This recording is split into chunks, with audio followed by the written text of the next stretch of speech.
Hello there, and welcome to History That Wasn't Taught. Today, we're exploring the ideas that were once forbidden and later became normal. Almost everything we consider normal today was once forbidden, not debated, not discussed, forbidden. Ideas that are now taught in schools, protected by law, and accepted without question were once treated as threats to society. People lost their careers for them. Some lost their freedom. Others lost their lives. And every single time, society believed it was right. Not cruel, not unjust, just right. Before we continue, if you're interested in calm, thoughtful stories about history, ideas, and the patterns humanity keeps repeating, consider subscribing to the channel. New long-form documentaries like this are released regularly. Human history is not a story of constant progress. It is a story of resistance. Whenever a new idea appears, it rarely enters the world quietly. It disrupts something, it challenges beliefs, and because of that, it is almost always rejected first. People like to believe they are open-minded. History suggests otherwise. Most ideas are accepted only after they are no longer dangerous, only after they have already won. Before that, they are forbidden. Why new ideas are always feared. Human history is not a story of constant progress. It is a story of resistance. Whenever a new idea appears, it rarely enters the world quietly. It disrupts something. It challenges beliefs. It threatens comfort. And because of that, it is almost always rejected first. People like to believe they are open-minded, but history shows something very different. Most people accept ideas only after they are no longer dangerous, only after they have already won. Before that, they feel threatening. For most of human history, ideas were not judged by evidence or logic. They were judged by authority. If an idea supported the existing order, it was accepted. If it challenged it, it was suppressed. Not because it was false, but because it was inconvenient. Ideas forbidden by religion. For much of human history, religion was not simply a belief, it was the ultimate authority. It defined truth, morality, and reality itself. It explained how the world worked and why people existed within it. To question religion was not seen as curiosity, it was seen as a direct threat to order. Religious systems were built on certainty. Sacred texts offered answers that were not meant to be debated. Belief was valued more than understanding, obedience more than interpretation. When someone suggested that these answers might be incomplete, symbolic, or open to interpretation, it created instability. If truth could be questioned, authority could be questioned, and that was unacceptable. One of the most dangerous ideas was the belief that humans could understand the universe through observation rather than revelation. Looking to the sky and suggesting that it followed natural laws rather than divine intention challenged the foundation of religious certainty. It implied that truth could exist outside sacred doctrine. That idea was not just incorrect, it was forbidden. Another deeply threatening idea was personal interpretation. The suggestion that individuals could read sacred texts and find their own meaning was revolutionary. It removed control from institutions and placed it in the hands of individuals. Meaning became personal, truth became flexible, and flexible truth is impossible to control. Throughout history, those who expressed such ideas were punished. They were accused of heresy, excommunicated, imprisoned, sometimes executed, not because they harmed others, but because they disrupted certainty. Yet these ideas never truly disappeared. They survived quietly. In philosophical writings, in private discussions, in hidden manuscripts. They waited. Over time, curiosity proved stronger than fear. Scientific thinking began to separate from theology. Education shifted from memorization to inquiry. The right to question slowly replaced the duty to obey. What was once considered sinful became intellectual freedom. Critical thinking became normal. Interpretation became acceptable. Doubt became a tool rather than a crime. Religion did not vanish, but its absolute control over truth did. Ideas forbidden by science. Science is often described as a system built entirely on evidence and logic. But science is also built by people, and people protect their beliefs, their reputations, and their authority. Scientific institutions are not neutral. They have hierarchies. They reward conformity. They punish deviation. New ideas do not simply challenge facts, they challenge careers. Throughout history, scientists who proposed revolutionary ideas were often dismissed as incompetent or irrational, not because their ideas lacked evidence, but because they contradicted accepted frameworks. Ideas that did not fit existing theories were labeled unscientific, even when the evidence was strong. One of the most common reasons ideas were rejected was timing. They arrived too early. The tools to fully prove them did not yet exist. The language to explain them was incomplete. And instead of curiosity, they were met with resistance. Medicine offers many examples. At various points, new explanations for disease were rejected because they challenged traditional practices. The idea that invisible factors could cause illness sounded absurd. Without direct proof, it felt like speculation. Today, it is foundational knowledge. Psychology faced similar resistance. The idea that the mind could be injured, shaped, or damaged by experience was not taken seriously. Emotional suffering was dismissed as weakness or imagination. The suggestion that trauma could affect behavior challenged existing beliefs about responsibility and character, so it was ignored. Science often resists ideas that require humility. Accepting new theories means admitting past mistakes, rewriting textbooks, letting go of authority. Institutions are slow to do that. Eventually, reality becomes impossible to deny. Evidence accumulates, anomalies multiply, and the idea is accepted, quietly. Once accepted, the conflict disappears from memory. The idea is no longer revolutionary. It becomes obvious.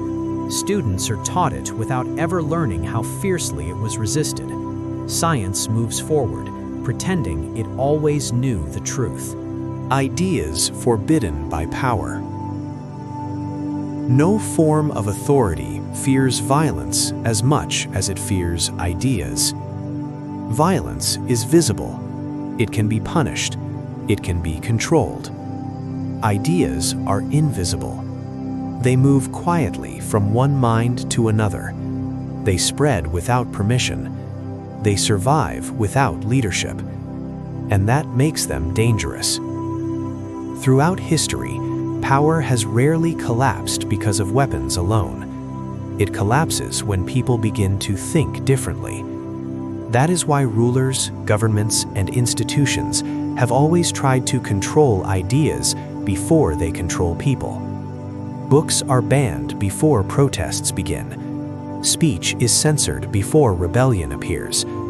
Thinkers are silenced before movements form. Ideas about equality were once considered destabilizing. In societies built on hierarchy, the suggestion that all people were equal under the law was not inspiring. It was threatening. If people were equal, then power was unjustified. If power was unjustified, it could be challenged. So the idea itself became illegal. Ideas about freedom were treated the same way. The belief that individuals should have autonomy over their lives conflicted with systems based on obedience. Freedom was portrayed as chaos. Order was portrayed as safety. And so, obedience became virtue. Even the idea that authority should be questioned was once unacceptable. For much of history, loyalty meant silence. Doubt was interpreted as betrayal. To question leaders was to weaken the state. To criticize institutions was to invite instability. Or so the argument went. Power does not usually describe itself as afraid. It describes itself as responsible. Censorship is framed as protection. Control is framed as stability. Suppression is framed as necessity. But the underlying motivation remains the same: fear of losing control. What power often fails to understand is that ideas do not disappear when suppressed. They adapt. They go underground. They move into private conversations. They hide in art, philosophy, and coded language. They wait. When conditions change, those ideas return, sometimes slowly, sometimes all at once. And when they do, they reshape societies in ways power can no longer control. Regimes fall, borders change, systems collapse, but the ideas that once threatened power become the foundation of new orders. History is filled with this irony. Those who tried to suppress ideas are remembered as obstacles. The ideas they feared are remembered as progress. Power is temporary. Ideas are not. History is filled with this irony. Those who tried to suppress ideas are remembered as obstacles. The ideas they feared are remembered as progress. Power is temporary. Ideas are not. Ideas forbidden by society. Not all forbidden ideas are banned by law. Some are banned by silence. Some are banned by ridicule. Some are banned by the fear of standing alone. Society enforces its rules without police or courts. It uses shame, mockery, exclusion. And for most people, that is enough.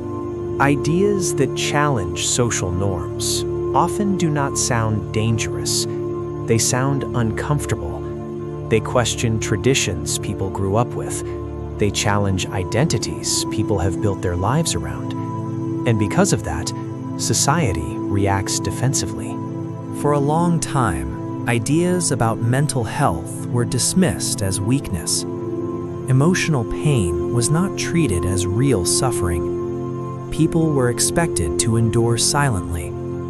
Admitting struggle meant risking judgment. So many people stayed quiet. Ideas about individuality faced similar resistance. Being different was discouraged. Standing out was punished socially. Conformity was rewarded. Difference was labeled strange, immoral, or threatening. Society does not need laws to enforce these rules. People learn them early. They learn which opinions are safe, which questions are acceptable, which topics are better avoided, and they adjust their behavior accordingly. Those who refuse to adjust pay a price. They may not be imprisoned, but they are isolated, ignored, dismissed, marginalized. And that isolation is often more effective than force. Over time, however, social norms begin to shift, not because society suddenly becomes enlightened, but because reality changes. What once felt threatening begins to feel familiar. The same ideas that caused outrage begin to sound reasonable, then inevitable. When that happens, society rarely reflects on its past resistance. It does not apologize.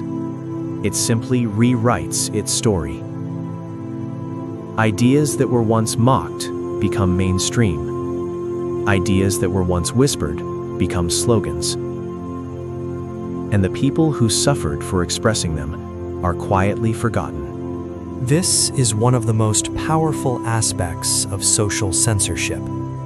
It leaves no obvious villain, no clear oppressor, just a collective agreement to move on. But the pattern never disappears. New ideas emerge, new discomfort arises, and society responds the same way, with hesitation, with ridicule, with silence. Forbidden ideas in modern times. It is comforting to believe that forbidden ideas belong to the distant past, to the Middle Ages, to ancient empires, to a world that no longer exists. But that belief is false. Many of the ideas we now consider obvious were controversial not centuries ago, but within living memory. Some of them were still forbidden when our grandparents were alive. In the early 20th century, the idea that mental health mattered was deeply unpopular. Psychological suffering was not treated as real. It was dismissed as weakness, imagination, or moral failure. People were told to endure, to stay silent, to be stronger. Those who spoke openly about trauma or emotional pain were not taken seriously. They were marginalized, sometimes institutionalized. Today, therapy, psychological research, and mental health awareness are widely accepted. But this acceptance came slowly and not without resistance. The idea that the mind could be injured just like the body was once controversial. Now it is fundamental. Another modern example is the idea of questioning authority openly. For much of recent history, criticizing leaders, institutions, or dominant narratives was seen as dangerous. Free speech existed, but only within limits. Certain opinions were tolerated only if they did not challenge power too directly. Those who pushed beyond those limits were labeled irresponsible, disruptive, or unpatriotic. Over time, societies began to recognize that open criticism was not a threat, but a necessity. Today, the idea that authority should be questioned is often celebrated, but it was once feared. Even the concept of personal autonomy is surprisingly recent. The idea that individuals should have control over their own lives, bodies, and choices was not always accepted. Tradition, family, religion, and the state often claimed that authority instead. Choosing differently was seen as rebellion. In many societies, personal freedom was something granted, not something inherent. Only gradually did the idea emerge that autonomy was a basic human right. Today, it feels obvious, but it was once radical. Technology has also produced forbidden ideas. When new technologies emerge, they often challenge existing power structures. They redistribute access to information. They reduce control. As a result, they are frequently resisted. New forms of communication were once treated with suspicion. The free flow of information was seen as dangerous. And yet, over time, society adapts. What was once feared becomes ordinary, then indispensable. Even today, in the modern world, ideas are still quietly discouraged. Not always by law, not always by force, but through social pressure. People learn which opinions are acceptable and which are not, which questions are welcomed and which are risky. The consequences are often subtle: loss of reputation, social isolation, professional consequences. No prison is required. Modern censorship rarely looks like censorship. It presents itself as responsibility, as protection, as safety. But the effect is often the same. Ideas are filtered, debates are narrowed, Certain thoughts become uncomfortable to express, and so they are avoided. What makes modern forbidden ideas especially dangerous is their invisibility. There is no clear enemy, no obvious oppressor, only silence. And silence is powerful. History shows that ideas suppressed in this way do not disappear. They wait. They remain in private conversations, in academic margins, in unpopular opinions, until circumstances change. Then, suddenly, they resurface. And once again, society pretends it always believed in them. This is why modern forbidden ideas matter so much, because they prove that progress is not automatic. It is resisted, even now. The past is not behind us. It is repeating itself quietly. The pattern we keep seeing throughout history is not an accident. It is not a coincidence, and it is not the result of ignorance alone. It is the result of human nature.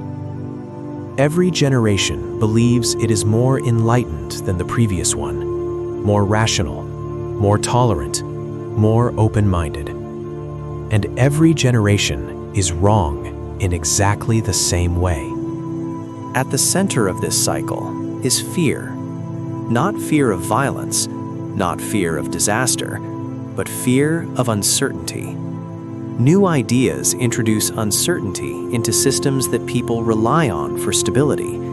They challenge beliefs that feel safe. They threaten identities that people have built their lives around. Accepting a new idea often means admitting that something fundamental was wrong before, and that admission is deeply uncomfortable. There is also the fear of losing control. Institutions, religious, scientific, political, social, are built on shared beliefs. When those beliefs are challenged, the institution itself becomes fragile. So resistance is framed as responsibility, protecting tradition, protecting order, protecting society. But beneath those justifications is the same impulse: preserve what already exists. Another force that sustains the cycle is conformity. Humans are social beings. Belonging matters. Agreeing with the group feels safer than standing alone, even when the group is wrong. Throughout history, many people sensed that forbidden ideas might be true. But sensing is not enough. Speaking requires courage, and courage is rare. So silence becomes the norm, and silence allows suppression to continue. Time plays a crucial role in this cycle. Most forbidden ideas are not rejected forever. They are rejected temporarily. But temporary can mean decades, sometimes centuries. During that time, generations live and die believing the rejection was justified. Only later does the shift occur. And when it does, it feels sudden. But it never is. What changes is not the idea. What changes is the cost of ignoring it. When reality begins to contradict belief too clearly, resistance weakens. When consequences become visible, denial becomes harder. At that point, society adjusts, reluctantly, and then rewrites its memory.